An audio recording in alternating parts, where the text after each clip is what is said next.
When you do things that are so challenging, so excruciating, you are callousing your mind to withstand significant more pain. Those that just take that first leap or two of a risk are able to experience the fulfillment and the meaning that come from callousing. Very, very excited today. I got Keith Corso, who's the co-founder and CEO of BusRight. Keith, how are you doing? And thanks for joining us. Yeah, I'm doing well in New York here. It's about 80 degrees, so folks are finally coming out of their apartments and or offices and smelling the roses, so to say. So got a smile on my face today. How are you? There you go. Nice time of year before it gets too hot to wander around Central Park. I'm really well, and I'm super delighted and excited that you were able to join us for a little bit of time here today. Yeah, thank you again for having me. So let's go back to the beginning. Give us a little bit, or give the audience a little bit of your background and what led you to start BusRight. Yeah, growing up, my school bus driver, Joy, was a huge source of stability and mentorship in my life. When Joy retired, I noticed how an individual driver could be a single point of success or failure within the transportation operation and a student's individual educational experience. I watched as sub-drivers, after Joy retired, fumbled around these paper route sheets with turn-by-turn directions and scratch notes and what have you. And kids were missing a ride to school, and trust in one of the most important institutions, K-12 education, was eroding across the community. So I felt like there were some simple gaps in technological infrastructure that can make this critical operation run much smoother. Across school districts and within even the classrooms I was sitting in, there were new technologies like Chromebooks that were being adopted at a pretty rapid pace. And I thought to myself, why shouldn't bus drivers and transportation leaders be equipped with the same tools or better? That's when I started building BusRight in high school. And that's when I was lucky enough to be introduced to my co-founder, Phil. Phil, who you've met, grew up in the Bronx in New York, in the poorest zip code in the United States. There was one school bus route that transported him to a school outside of his community. And that access to education enabled him to go on and study at Cornell, Columbia, Seton Law School, and later become the chief information officer of the 6th largest school district in the country before we started BusRight together. And so, one theme in both of our journeys is that a school bus route created this freedom and this opportunity that has changed both of our lives. And we are, as a result, a product of our nation's public education system. And we built BusRight to ensure that every child in this nation can safely, efficiently, and reliably access that education. Super exciting. So at what age did you have the spark? What was the initial age where you thought, I should go pursue this thing? I was cleaning out my childhood bedroom during COVID and found a poem that I wrote about my bus driver, Joy, when I was in middle school. You could say that the idea started in middle school, but really it was in high school, and especially when I was driving home from school one day and I was stuck directly behind a bus that made 4 consecutive stops and not one student got off the bus at each stop, that I looked in my rearview mirror. There was a mile-long line of cars behind me just mimicking the wasteful motion of this static route. And that's when I really kind of put 2 and 2 together where, hey, if we can empower those sub-drivers, those new drivers with a tablet, with dynamic turn-by-turn navigation that reflected only the students that needed transportation, we could build a much more efficient and safer system so drivers can focus on what they do best, which is focusing on the road ahead of them and building relationships with those students behind them. Very cool. This is such a great story. I love hearing this every single time. So there's debate out there whether or not the traits of an entrepreneur are either born or they're learned over time. Did you? We all have self-doubt in life. I have self-doubt every day. But do you feel like, as you kind of retrospect, that you were always wired to be an entrepreneur and have that sort of level of risk taking, or was this something that you also learned from someone else in your life? It's always a little bit of both, right? Which is never the right answer. But I would say that there's obviously a few people that have influenced me and quite a bit. But there's something to be said around, I'm not a huge David Goggins fan, but one thing he says is, callousing the mind. When you do things that are so challenging, so excruciating, you are callousing your mind to withstand significant more pain. Just like you would callous your hands when you go to the gym, you get blisters Sure. and you build over and over again, and you get to a point where they're much stronger. I think that process, those that just take that first leap or two of risk, are able to experience the fulfillment and the meaning that come from callousing of building and breaking and building and breaking again. And when you see yourself growing through that journey and others around you doing the same, it's really hard not to want to subscribe to one of my favorite quotes, which is the reward for solving problems is more problems. Right, right, right. Yeah, it's amazing. You hear from like athletes what the body can with endure, right? I mean, Yeah. if the mind puts themselves to it. So yeah, I think that makes sense. And entrepreneurs have to continue to, not only get up after they're knocked down, but just push through thresholds that other humans may find daunting. For sure. And the thing is, if you were to tell someone, whether it's an athlete or an entrepreneur or what have you, hey, if you had known all the things that you experienced when you started out, like, would you do it? A number of them would probably say, one, I can't do that. And no, I Right. wouldn't do that. But when you go on this journey again of realizing that, for me, so much of life and meaning is going through hard things with people that you respect and care about and growing out of those hard things. And, along the way, delivering value to other people, aka your customers and other stakeholders. There's something really rewarding in that journey. Cool. Well, I want to come back to this. We'll talk about your future and what you expect, but let's talk about the business for a few minutes here. So, to someone who's outside the industry, they may look at the total addressable market of sort of the school bus transportation as being small or narrow, et cetera. Help us understand how big this addressable market is and why this is such a big, major unsolved problem. School buses are the largest mass transit system in the country. There's over $30 billion a year spent just getting kids to and from school on a big yellow school bus. It is this critical infrastructure that a $900 billion K-12 education system sits on top of.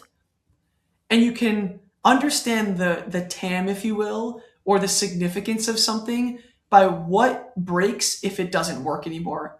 And people are willing to pay a lot if there's almost $1 trillion that is at risk if this underlying infrastructure doesn't work. And so we exist, right, to build a lot of the piping and the tooling to make sure that that system still works so kids can safely get to and from school. Now, while it seems simple at face value, you have a big yellow bus, they run the same route every day. It is a pretty complex system with zero room for error.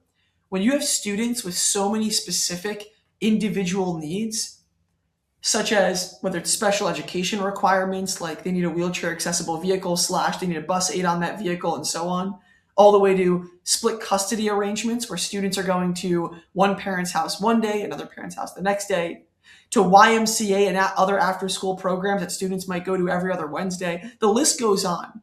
And not only is it a big market, but it's also extremely complex. And if you can build a transportation and mobility system that fits this space, it's pretty exciting of what else you can do with that underlying logic and technology. And people think of Uber's routing algorithm as being pretty complex. I'm not saying it's not, but that's a one-to-one relationship. There's one customer, one route, one driver. We have one driver, one vehicle, and 70 to 100 students Right. with Right. all different needs. And you have to make all of that work on one route multiple times a day in a system where there is zero room for error. So 50 million students are enrolled in K-12 education in the country. And so this problem, as we see it, is anything but narrow. Very cool. Very cool.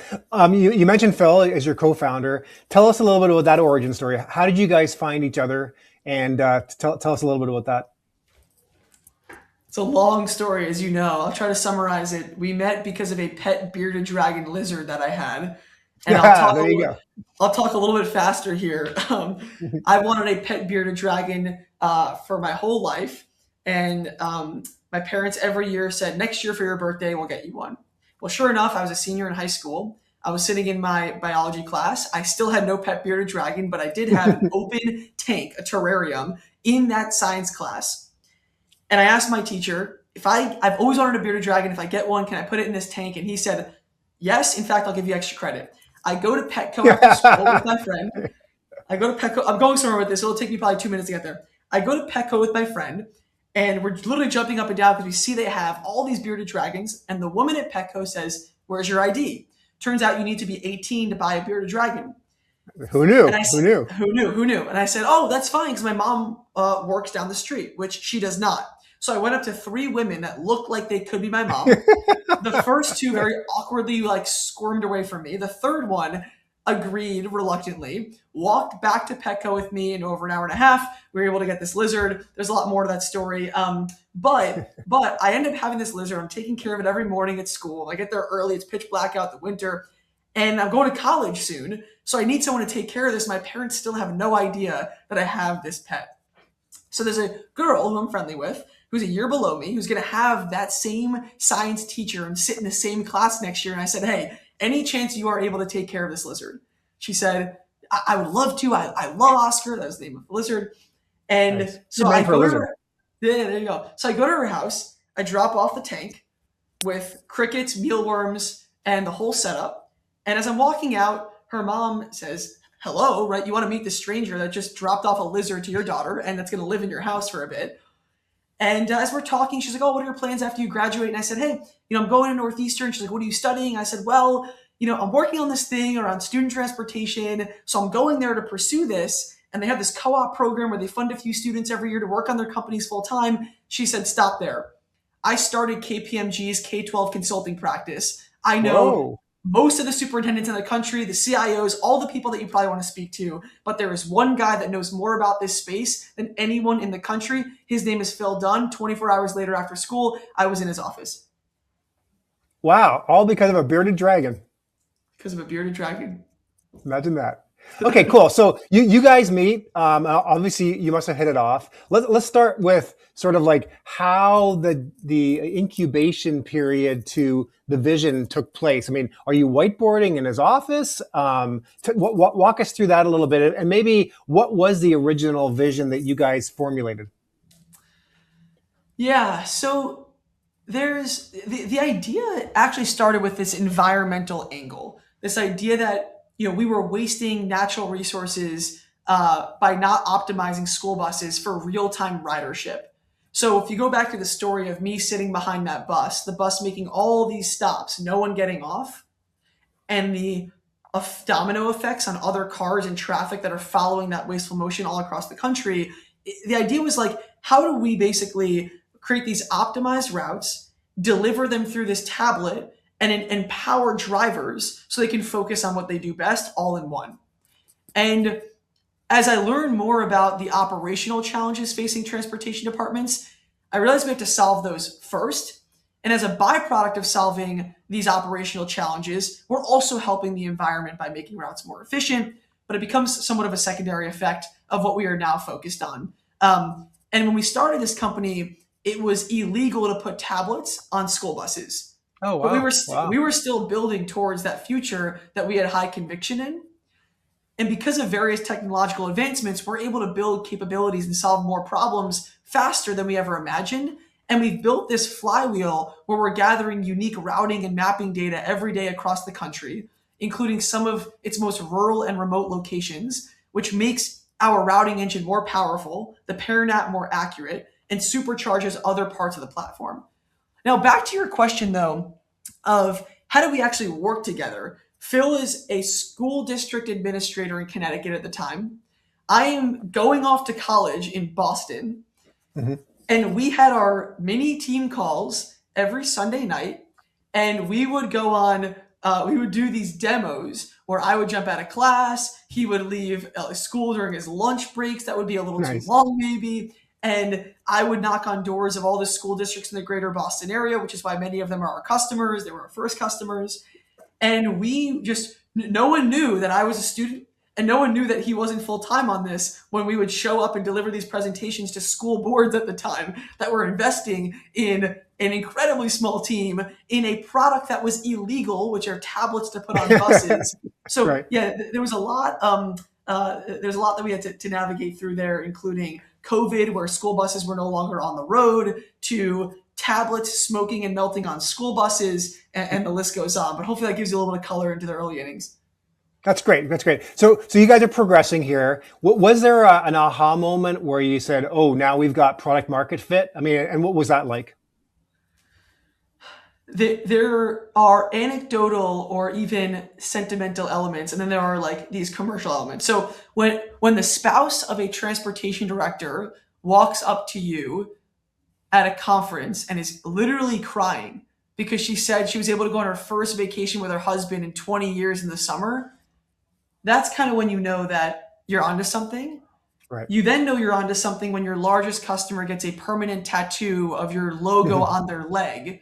There you go. And then from Yeah. an operational standpoint, you know you're onto something when you go from founder-led sales. So when I'm the only one selling, all the way to a team of account executives that are selling more than I did in a given year, and I don't need to be involved at all in that sales process. Those are a few signals that I look at to get conviction that we can actually, there is a need beyond the corners that we are currently operating in. That's great. That's great. So tell us a little bit right now, like what's keeping you up at night, and what's the one metric that matters most to you? I'll start with the metric that matters most, I would say, is gross revenue retention, also known as GRR. This Yep. is the metric that indicates if we're delivering on our promise to our customers. Tactically, that means if a customer buys something from you for $1 today, in 3 years from now, are they still paying you that same dollar? Are they paying less, or are they paying the same amount or more? Now, if they're paying more, that's called net revenue retention. But what we care first and foremost is of that original dollar and that promise that we made together in that joint partnership. Do they still believe that we are both living up to the excitement and the value and the outcomes that we kind of signed up for together? So that's the first thing. The second question you asked is, what was it again? What's keeping you up at night right now? What are you obsessed about? What am I obsessed with? What's keeping me up at night? Hmm. There's a lot of things keeping me up at night. Um, I would say, let's keep me up at night. I would say there are a few thoughts here. The first is, am I being the best leader to the company that I possibly can? Am I focused on the most strategic priorities that will move the needle for this business? Am I getting too in the way of team members who should have more accountability and ownership over their work because they will do a better job at that than I will if I'm only spending X amount of time there? And how do I continue to re-underwrite the way in which I'm spending my time so our team can do their best work? And that's a lot of, like, I used to hear some CEOs say that and think, wow, that's a lot of fluff, until you realize that in order to grow 100% year over year for now over 5 years straight and continue to do that, and on pace to do that this year, you have to reinvent yourself, not every year, but almost every month, and learn all the new skills that it takes to be the best at the next set of challenges that you have to be the master at, and then be really good at delegating with accountability, making success extremely clear for your team, and just letting them run. And what we say at BusRight is make BusRight your own. Like, you should see your fingerprints all over this, and it shouldn't just be what the co-founders or your direct manager said, needs to happen. So there's that one angle of, like, am I being the best leader possible? The second angle is around, I would say, like, culture. We've more than doubled the company in the last year, and there are natural moments of osmosis when you are a smaller business where Mhm. you don't always have to talk about and think as intentionally about culture as you do as you scale. But you take for granted that if you don't tell people what it means to be a bus rider, how that shows up in your actions and your behaviors, how that shows up in how you present yourself to the world, and when you're at conferences and when you're talking to customers and your fellow team members, and what attitudes are acceptable and what aren't, then you have a lot of different cultures at once, and that doesn't always work. A Right. lot of different perspectives and backgrounds is a wonderful thing, but without a shared alignment on how we are presenting ourselves to each other and what are the operating norms as a business, there's just a lot of unnecessary friction that can be built. So I need to figure out how to continue to eliminate that friction and let people know here is what it means to be here, and you are free to do everything else within those guardrails. Um, and the third thing I would say is there is a broader conversation around K 12 funding from the current administration and how that gets trickled down across school districts. There's Hmm. also, in tandem, student transportation is becoming way more complex with more charter schools being spun up, private schools. So you have transportation is more complicated. So the need for bus ride increases. At the same time, there is, funding uncertainty, and so, how do you marry those two? And that is something that I'm very passionate about, arming our transportation directors with the knowledge and the data and the social proof to be able to, make it an obvious partnership for, their constituents and their community. That's great. Great, very thoughtful answer. There'll be a bunch of entrepreneurs that are tuning into this segment. So let's talk about your fundraising path. I guess let's start with, I mean, you guys could have chosen just to bootstrap, meaning just funding it yourself. At some point in the past, you decided to start taking, money from angel investors and then venture capitalists, et cetera. Talk a little bit about that decision-making process. What did you have to think through when you decided, oh, we're going to take money from outside parties, investors, and then choose those investors as well? Yeah, there's a couple thoughts here. The first is the reality is when you are a sophomore in college raising your first institutional round of financing, Right. you don't always have the wisdom of what does it mean to partner with a venture investor? What does it mean to partner with an angel versus this institutional fund versus a growth equity fund versus a private equity fund, and so on and so forth. So what you do know is, when I was the president of the Entrepreneurs Club at Northeastern, we would invite all of these venture investors in the greater Boston area and in the Northeast and founders of these venture-backed businesses. And I thought to myself, well, I also want to have a significant impact and scale this impact as fast as possible with this idea that I have that I came into college with. And it seems like there's this pool of capital that exists to make, pretty risky investments and believe in people before others might. That seems like a good place to go. Let me go talk to angel investors and early stage pre seed venture investors. And that's what I did. Now, for the most recent financing round, so that was our most recent was our fourth financing round. I had the luxury of understanding the broader landscape of what types Hmm. of capital providers exist.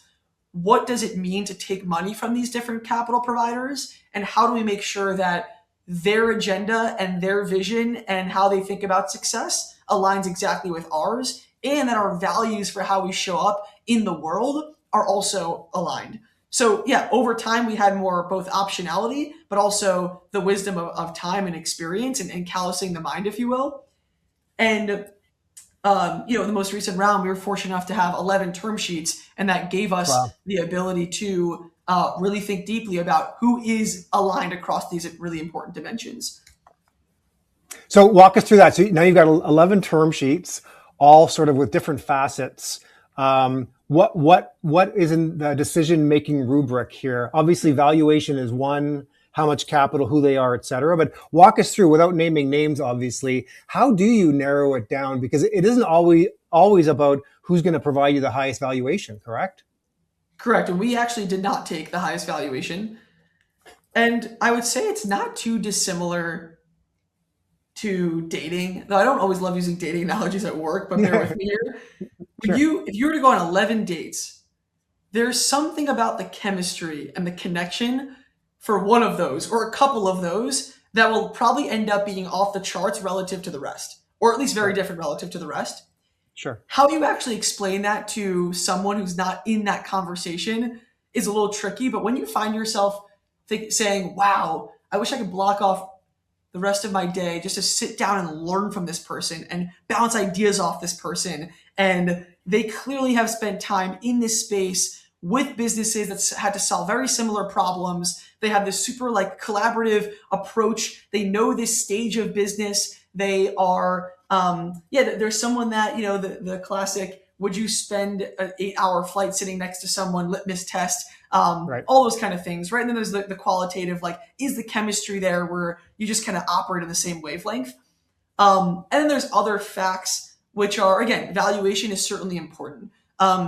They're as a company that raised, again, when I was a sophomore in college, our first round, we gave up a bit of the business during that round, and obviously the risk was certainly high when you invest in a college student. So I don't regret anything, but we were pretty sensitive to dilution in the most recent financing round, and of course in every round, but especially more recently, given kind of how we got our start there. But there was that, and then there was also this particular investor we worked with, based in Boston, familiar and friendly with a number of our other investors and board members, run in similar-ish circles. So there's a certain sense of back channeling and de-risking that you can do that is hard to do otherwise when everyone is kind of putting on this dog and pony show. Yeah, that makes total sense. And I tend to use the dating analogy too, because I think it transfers across many areas of life. And yeah, I think it's very justified in this case. So, okay, so let's talk about the vision. If we fast forwarded 5 or even 10 years from now, what's your vision for BusRight? What does it become? Yeah. 50 million students go to K-12 education in the US every day. And there's over a billion and a half students that do the same thing across the world. All of them need a safe and reliable way to access that education. And you could argue in other countries, the infrastructure that exists is far inferior than what we even have here in the US via school buses. And yet we still have a bunch of challenges. So there's that angle. There's also the, we look at how do we take the largest mass transit network, which are school buses, that sit idle for over 80% of their life, and think about ways to use them to generate revenue so that that money can go back into the school district, which is where it should be in the first place, and continuing to upgrade their transportation experience. Right. And you see companies that are taking auditoriums and other facilities at schools and renting them out. You see the Ubers and the Airbnbs of the world that take these expensive fixed assets and you rent them out. And yeah, we often ask ourselves, how do we be the change that turns a $30 billion cost center on its head while still delivering on the core promise of making sure every kid has a safe and reliable way to get to school, and doing that at scale that no one has done in this industry. Outstanding. Last question for you. So let me teleport you back in time to that middle schooler, right, who had these dreams about this potential company or whatever it was back then, solving this pain point. If you had, 30 minutes to an hour to sit down with that kid, what advice would you give yourself?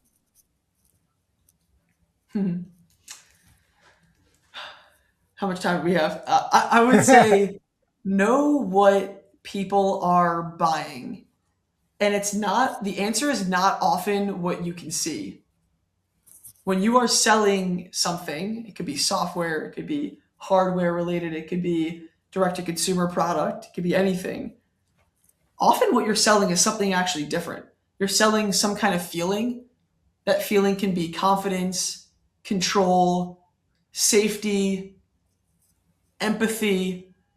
And when you get to the core of why is someone actually talking to you, and why do they actually care about the product that they're looking at, and you go a layer deeper, life becomes a lot more meaningful. And I think success comes a little bit faster when you just cut through the noise to why people are actually talking to you. And I would tell you that in our industry, yes, people are buying technology, but they're also buying the sense of freedom, the sense of appreciation they get from their partnership with BusRight and our BusRight concierges, the sense of recognition that they get now in their community with transportation is now more in the spotlight for doing good as opposed to only when things are going poorly. And we really lean into the things that our customers are actually buying. That's great. That's great. Well, Keith, thanks for taking time with us today. I remember back to our very first call with you, which would have been like four years or more ago. And, from that very first call, Jess and I were certain that we wanted to back you and invest in you. And we really appreciate, one, you allowing us to invest back then. And, we've been very excited to continue to be on this journey with you, throughout everything. So kudos to you and Phil. You guys have built an incredible business. And I feel like you've just gotten started. And you've turned out to be an incredible entrepreneur.